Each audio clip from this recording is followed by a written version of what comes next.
Berlin, the German military's procurement agency has 1,300 unfilled jobs, accounting for about 20% of its entire workforce, a report by the Defense Ministry showed on Wednesday, putting further strains on an already troubled acquisition system.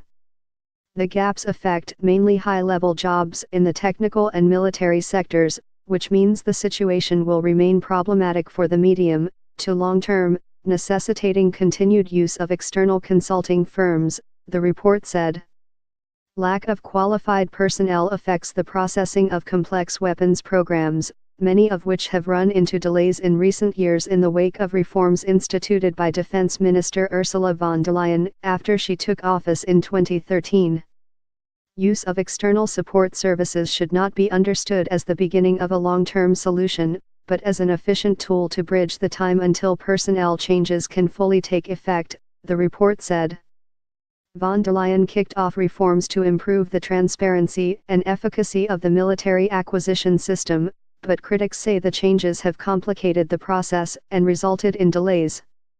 The ministry failed to sign contracts for two of the biggest programs, a new missile defense system and the MKS-180 warship, during von der Leyen's first tenure in the job. The ministry did sign a contract for 5 new corvettes, but faced criticism for awarding the contract without a competition.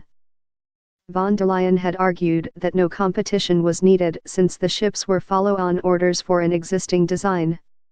Separately, a ministry spokesman said at-sea testing of the new F-125 frigate built by ThyssenKrupp and privately held Lürssen would be delayed due to unexpected repairs.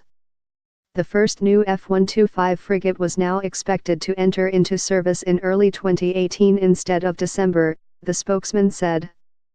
ThyssenKrupp said delays could happen with any complicated weapons program, but the ship was still expected to be delivered to the German military next year.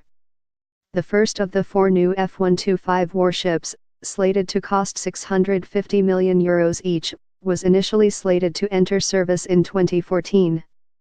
Reporting by Sabine Siebold, writing by Andrea Shalal, editing by William McLean.